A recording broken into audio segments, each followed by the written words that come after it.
What's going on, guys? Common Investor here, back with another weekly stock talk. It's week 2. This week we're going to kind of go through what we're going to do with our stimulus checks. All of us are getting the full 1,200. None of us are loaded, obviously. We're all just common investors here.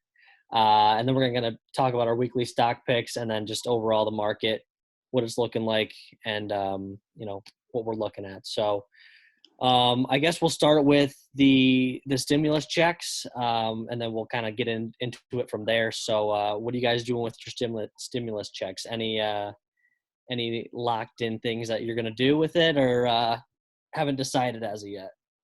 Let's start with whoever's got something they I can want to start say. this one. All right, there we go. Thought of it. Okay, so besides saving, I'm gonna set aside and save some of it for like an emergency fund. Besides that, I've been looking into picking up some more shares of Facebook. If I can get them. Yeah. Anything under like 180 would be like literally amazing. I think Facebook's a pretty good stock because they get a lot of all of their revenue comes from advertising, and I don't think that's going to be hit too much by what's going on because people still are going to need to advertise like their products and everything through Right. this, even through the coronavirus pandemic. Like Facebook's like the best way to get any advertising out there. And I think or obviously they've been growing like the past 5 years. Revenue's been growing. They have a lot of money in the bank. Not a lot of debt at all. I think Yeah, they have like almost no debt. Their balance sheet's one of the best in that's out there. I feel like it's kind of unreal. So yeah, huge pickup there. As far as like what you're saving, are you gonna save like half or like a quarter or? I haven't really thought about like the proportions yet, but yeah, probably around half would probably be good. Put Okay. that into a high interest savings account. I've one through Discover. I think their interest at like 1.5% right now. So Gotcha. I'll try and share my screen here so viewers have something to look at instead of our amazing faces. But This so yeah, mustache. Facebook savings, and that's is that pretty much it for you? yeah, that would probably. Probably I mean, tapping again. $1,200 won't go like too far on, obviously, but That's so fair. All right. I'll share my screen right here, and then whatever stocks we're talking about, I'll just kind of pull up the charts. Who's next? Who's doing what with their? let's see Facebook on that chart before we move on. Oh yeah, share screen. There we go. There we go. Yep. So everyone see that right now? Yeah. There we go. We got the daily chart. 5 days been moving nice. Then obviously, since the bottom out of 147. Yeah. I would have liked to picked up a couple more shares under 150. That's where I got. Yeah, it's just hard to it was hard to do it then because you didn't know if they were going to drop more. I was just buying so many different things that I couldn't Yeah, nail you down missed. one particular thing. But yeah, I mean, obviously they got hit hard, but they're gonna bounce. They'll bounce right back. I mean, Yeah, I don't know. We'll have to wait to see like when earnings come out. I don't know how it will affect them because I'm assuming their companies are still going to be on there advertising. Like that's the best way. Like even if you're advertising like food delivery or something, like but, you're going to do it on Facebook or so, Instagram, which but, Facebook owns. got Facebook there. All right, who's next? Who's doing what with their 1,200? I can go. Sweet. Okay, so I'm kind of in like a unique situation because I'm getting ready to go to medical school, so I need that money for I want to save that money as like liquid in case some things come up in for my deposit and things of that nature. So I'm kind of in a tricky situation too because I was working at a restaurant before and now I'm laid off because of the coronavirus, and I've had my hours reduced at my healthcare job, so things are pretty hazy for me right now. So I think the best option for me is probably to save my money in a high interest savings account, like Nick said. I've been using Discover. I actually got that tip from Nick. So if I can just save that and then kind of divvy it up as I need for an emergency fund or my deposit, but I don't think I'm going to be investing this money. What's Discover sitting at right now as far as interest rates? I know interest rates got cut, so a lot of those high yield savings accounts got affected. It's at 1.5 right now. I think That's when I actually opened it up, it was at 2.1, but it's slowly been creeping its way down. that's nice. Yeah, because I had Wealthfront, and they started out at like just about 2, and then as rates got cut, they just kept cutting it, and now they're Yeah, at but that will change over time too, yeah. Well, yeah, it's at 0.3 now, so it's just like Dad. yeah, pretty much. I think You know, also like for those of like anyone, if you have more than $15,000, Discover will give you a promotion bonus for opening your account. Just for those out there. yeah, I feel like I did see something like that. Like it's like 100 or $200 if you do higher. Yeah, over $15,000. So yeah, that'd be a good thing to do if you're looking for a high interest savings account. Sounds like Discover's one of the best on the market as of right now. Yep. So okay, yeah, that I like the different perspective. Obviously, not everyone's in the same boat as all of us. Um, I know a lot of us are students anyway, but all right. We'll go to Chris. Chris, what do you got for us? What are you gonna do with your 1,200? Um, my 1,200 is gonna probably go straight into the market. I like it. Right Gold? now, the market's been up a little bit. It's been obviously volatile. Hoping it comes back down a little bit. Yeah. Probably add some positions into my two biggest investments, which is Bank of America and Raytheon Technologies. Okay. If not there, I've been looking into getting into ETFs with dividend ETFs. Okay. Yep. Which ones you been looking at as far as Right now, I've been looking at 3 different types. One is a growth dividend, which is DGRO. Then there's the high yield dividend, which is VYM.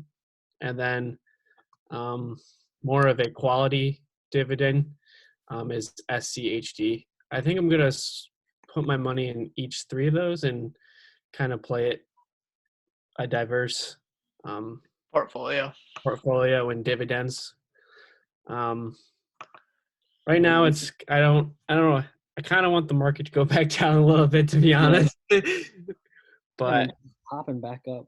Yeah, dividends ones are nice to have too. Like, cause even when there's like a little recession, you're still gonna get that cash flow coming in.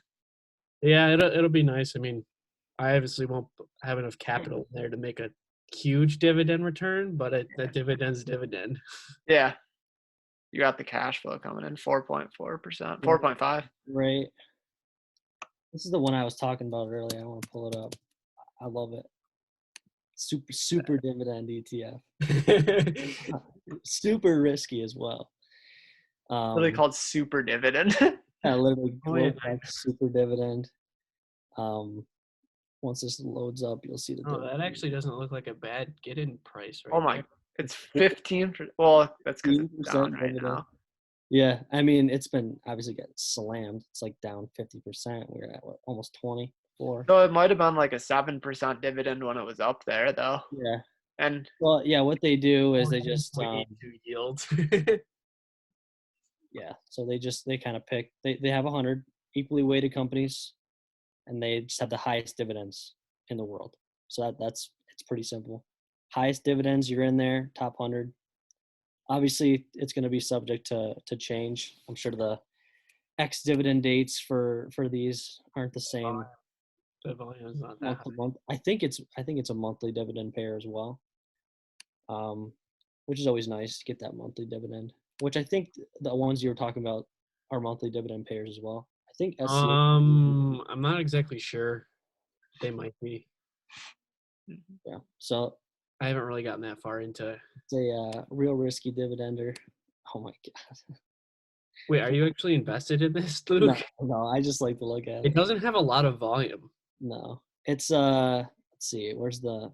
Oh, it didn't have a market cap on it. Yeah, it's risky play, but you get a nice dividend there. I mean, it's pretty simple strategy. Just whatever the highest dividends are, you throw them in and equally weight them, and there you go. Subject to a ton of change. So, all right, that's my spiel on SDiv.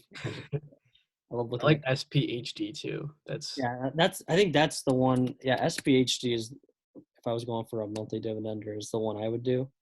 high dividend, low volatility. Pretty much It does almost. have a higher expense ratio. That's the only. Gotcha. Yeah. Does it have a high? I don't even know if it has a higher dividend or.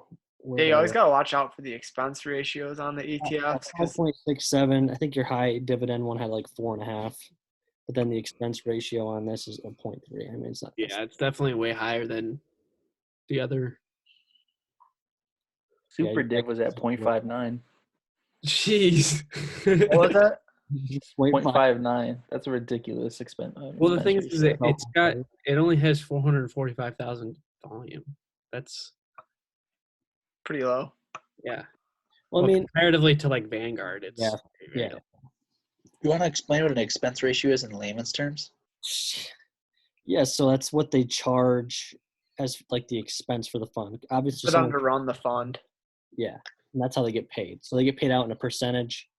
That way, it's not like you're giving them, hey, they'll just take 0.3% of SPHD's yearly return. If they return 5% one year, you're only going to have returned 4.7%. When in reality, it actually did 5%, but they're taking that 0.3% as their fee. Gotcha. So you'll never see To it. run the fund. Yeah. Yeah, usually Vanguard and Schwab are like the two.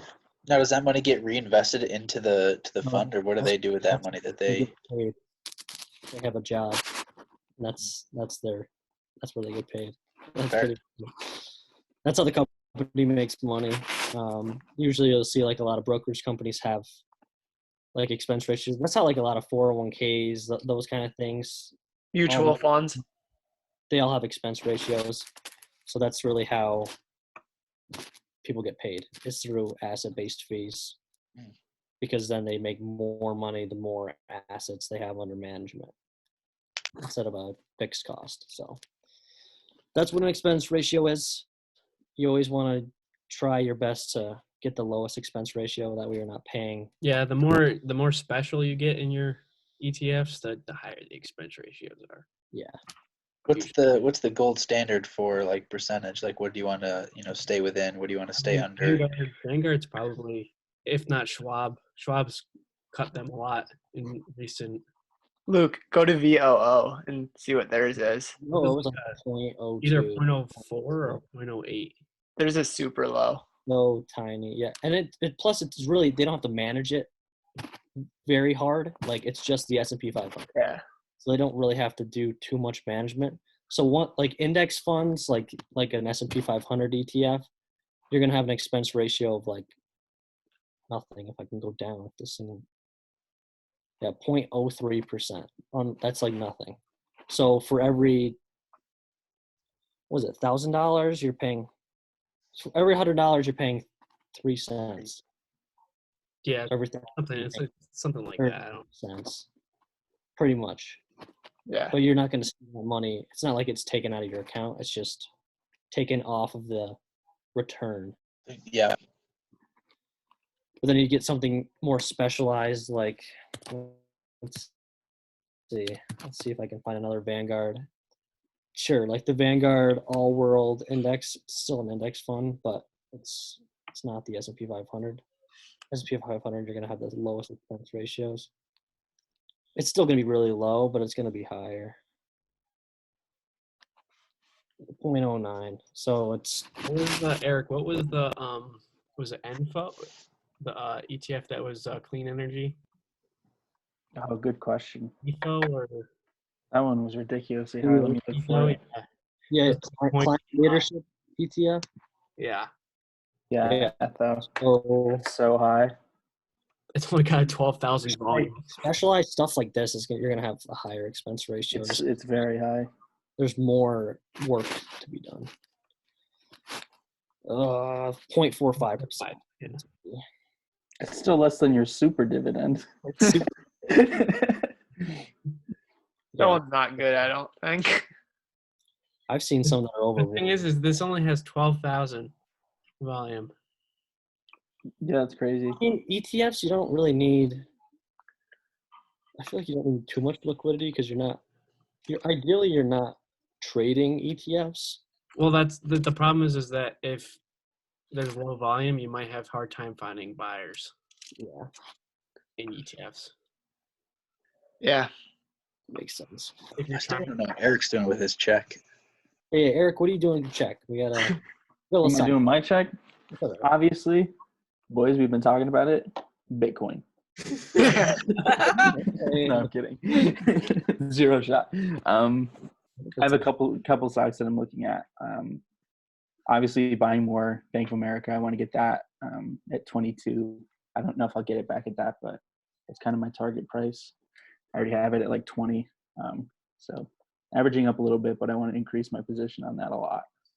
I think I know Chris talked about he's gonna buy more Bank of America. What's the bullishness on Bank of America? Anything specific that I think you're I looking at? think a lot of the financials, the big financial companies, and I mean even Square, that's like a small business. They're going to be a big part of the recovery for coronavirus. Yep. So I think getting into one of the biggest Thanks. banks is always a safe bet. On top of the fact that they're going to be a big part of the recovery. And that they have a very good long-term projection, in my opinion. So, yeah, I was looking at Bank of America when they were at 33. So when I got them at 20, it was like a steal. Definitely going to increase my position there. Also, the one that you guys don't like, but I like a lot, Norton LifeLock. Number one, private consumer cybersecurity, NLOK, NLOK. NOK? NLOK. NOK is Nokia, which is another thing that I'm invested Oh, in. We can talk about Nokia too. I love Nokia. Yeah, wait, what is Norton LifeLock? It's consumer cybersecurity. Like, when you go to download things off the web and that little window pops up, you can block or continue. Yeah. That's honestly a really good one. I didn't even think about that as far as like everything that's going on now. Yeah. Like, Especially when you're online. going to see a lot more people online. And there was an article published recently where a new study shows that more consumers find themselves more responsible for their own cybersecurity. I definitely think Norton LifeLock long term is going to gain some speed. It was just rated overweight, so it's definitely going to outperform the sector. I just like it a lot. And now we can talk about Nokia. Oh, I've been wanting to talk to you guys about Nokia. Because hear me out. Their PE is like 1,400, but just don't even look at it. Nokia is 1,400? Yeah, just don't even look at it. Don't look at the PE. That means nothing. Is this a joke? Nokia? Yeah. No, this is not a joke. Listen. Okay. You guys know about the Sprint and T-Mobile merger? Yeah. Okay, where T-Mobile's like the real name. They merged with Sprint. Oh my, the volume. Just looking at the day chart, there's no volume. Well, I guess listen. a ton Just of listen. All right. Go see what they were in 2000. Probably amazing.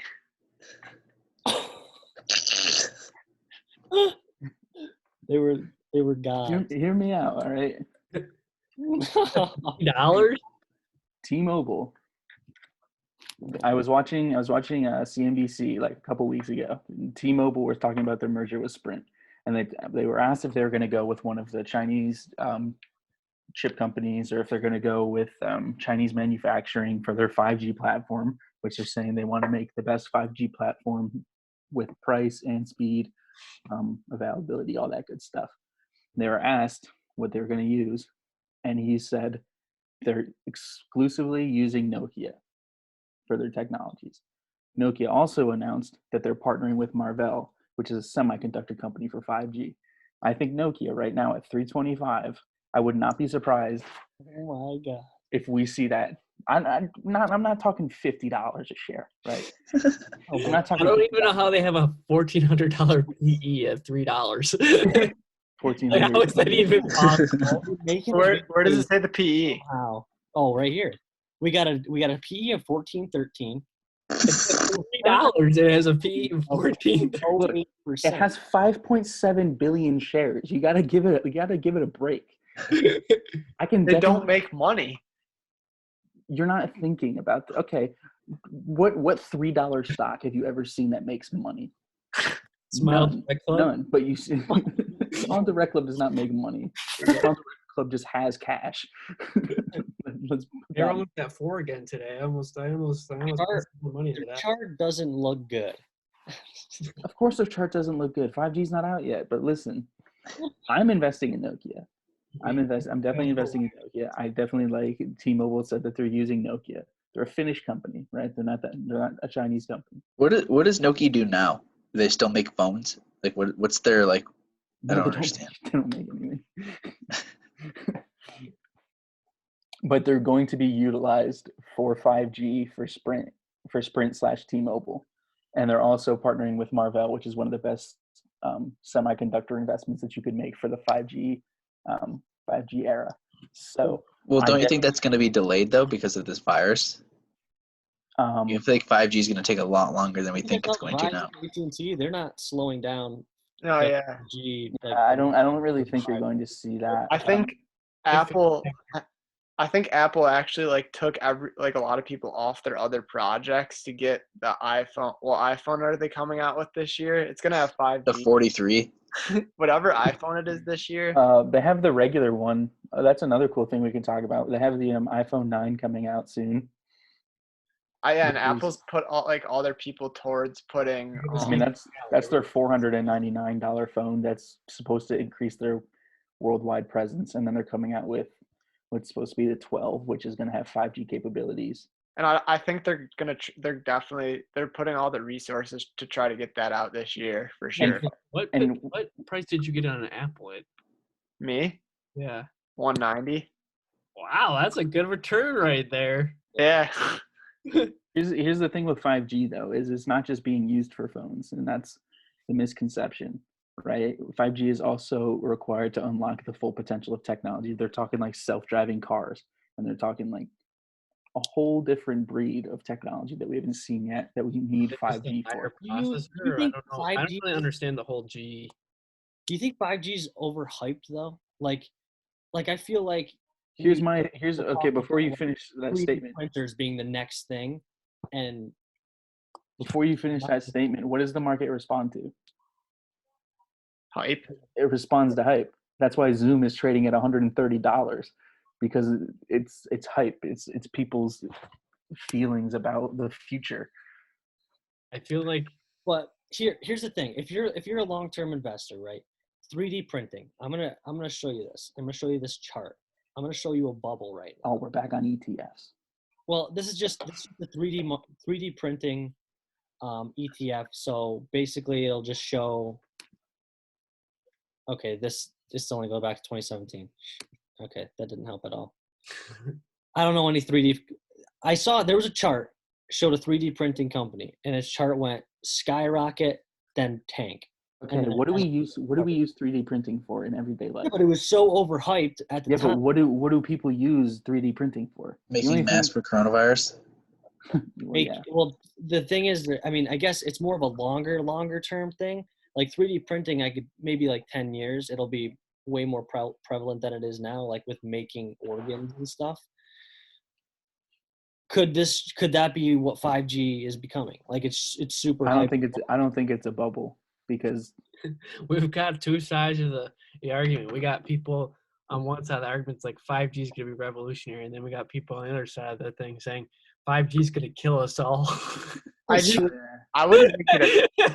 Yeah, you love you're out and about. This is why I will never invest in Facebook because of the people that are on it. I totally agree with that. Where the 5G radiation is causing coronavirus. It doesn't make any logical sense. Yeah. I wouldn't make it like too big of a position, but it definitely like could be a good thought.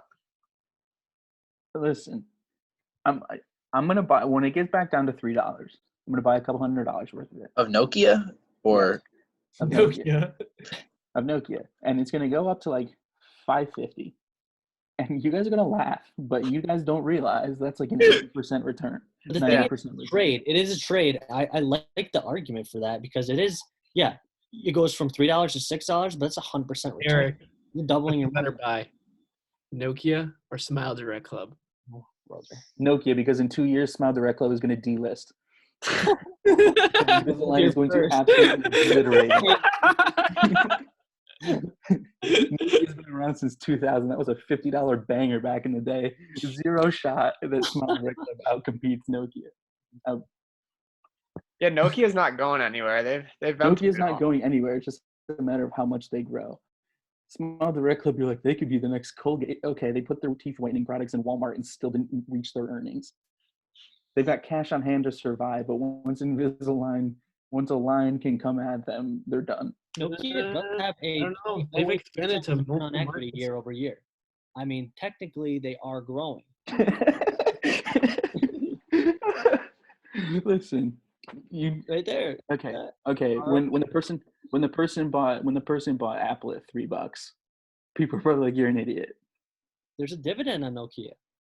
Did Apple, 11 cents a share? Cents. Where? Wait, what did Apple IPO at? 6 cents. Oh no, wait. It IPO'd in like the 80s. I don't know, like 50 cents. Eric just said $3 a share. I wanna. Apple split. The thing is, when stocks split, their price gets like distorted because. Yeah. So like basically, Apple was a 25-cent stock technically. You never got it at 25 cents, but with the splits, because you got more shares. The person that bought it for $3 in 2004. Yes. $3 in 2004. Everyone was like, "You're an idiot." They dropped one brick. I'm telling you right. Okay, Nokia is not the next Apple, but it's definitely worth.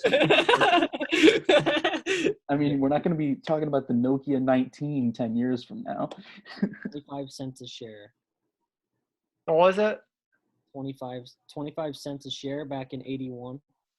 Wow. Obviously, the stock split a bunch of times, so Yeah. you bought $100 worth of Apple then.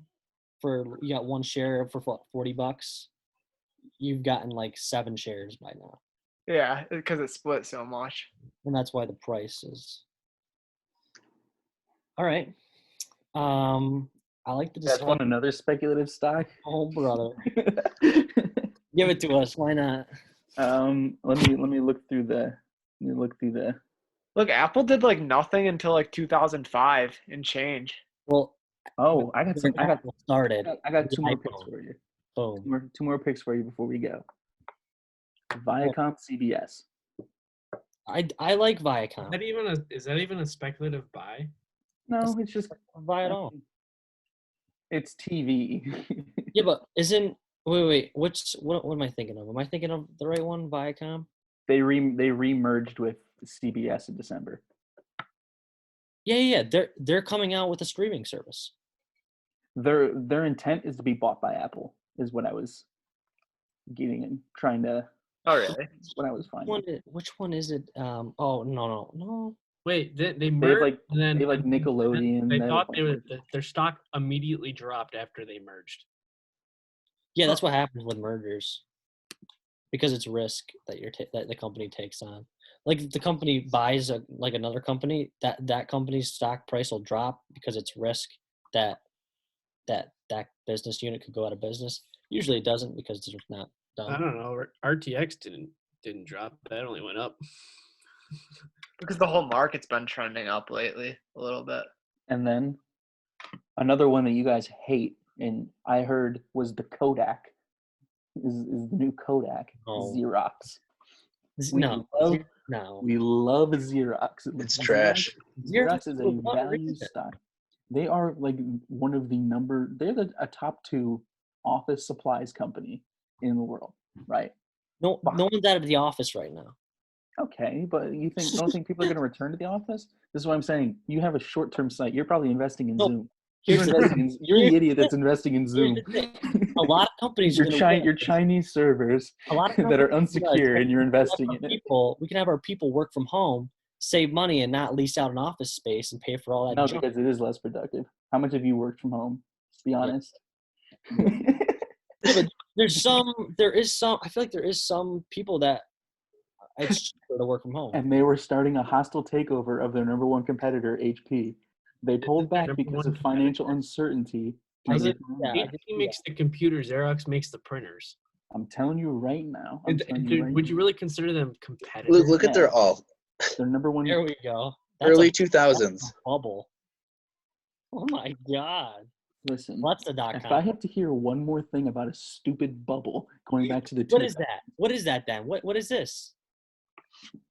I don't know, when the first scanner came invented, just like when Nokia was the first cell phone, like technology outpaced them, but they're catching They were a tech company. They got the .com bubble got a hold of them. Exactly. Took them up to 150. Imagine the day after that. Like, how many days was it? It was It's a year. A year. Imagine 2 years. that person that held the stock and didn't realize what was happening. Somebody bought stock up here. No, you want to know what that drop was, Chris? What? That was Y2K. Wait, really? You think? All right. Let's rein it in. We'll do one last topic here. You know, what are we looking at for the week, and then we'll kind of end it there. So, Nick, what are you looking at? What stock you looking at this week to add to the portfolio? Well, I feel like this would just go hand in hand with what we're spending. Well, so Facebook, because that's what I'm gonna spend. Yeah. We've talked about the majority, so we don't have to go too much in depth. I know we've already talked about Facebook. Yeah, we can just say like once. Yeah. Chris, what are you what are you looking at this week? Obviously, I'm still looking at Bank of America and RTX. Yep. I know we talked a lot about them. The other stock is Square. Yep. I think it's obviously up at, like, the Square is definitely, I think it could potentially be the next big financial. You want to know why I think you're right? Small business loans are on the cheap right now. Yeah, I mean, Square is like the number one financial thing for small business. Square got approved to put out PPP loans or something. The thing with Square is they're going to turn into, like, I saw an article today. They could be the next Amazon of financial services, which is kind of very optimistic. Nokia is the next Apple. But I mean, if you look at Square, all their financial services, they have all these products, and they're already in small businesses. And who's to say that these small businesses won't start using Square to hold their money, or just for ease? That's essentially what Amazon did for the retail market. It's just made it easier. I like Square. Square's making it really easy for small business owners to do transactions for POS systems, and kind of all the internal stuff at that point as well. I think they got like 4 different services they offer or something like that, but I don't know. It's definitely going to make it very easy for small businesses to essentially jump to Square to use them for all their. But I'll probably put some money into Square. I have to be honest. Yeah, I like it. What about you? Yeah. Stocks you're looking at? He's walking around. That's why I asked him, so he's uncomfortable. He might be on mute though. He's muted. He's walking around talking to Eric, people. what are you looking at? What am I looking at? Yep. I'm looking for, we didn't really talk about the market, but we might be seeing a bottom right now. What? I think we might be seeing the bottom right now. The bottom is right now. I'm thinking like this is our flat line. Like I don't think it's gonna go lower. You don't think it does? Okay. I don't know. I don't think it does. Because again, the hot takes today. Nobody hot takes today. Yeah. Well, it's really going to come down to the end of April. Here's the thing. Nobody knows how earnings are going to affect it. A lot of people are saying it's already priced in. A lot of people are saying nobody knows how it's going to affect it. I'm looking for another probably like 400-point drop, and I'm probably going to back up the Brinks truck. The Brinks truck. remortgage my 1-bedroom apartment. You know, take out mass school loans and put them into the market because you know what? Where's your 1-bedroom apartment? My 1-bedroom apartment in my parents' basement. All right, we'll end. My it mom with did make me Rosso. dinner today. It was chicken parm. Well, with Rosso, what are you looking at stock wise this week? Anything special?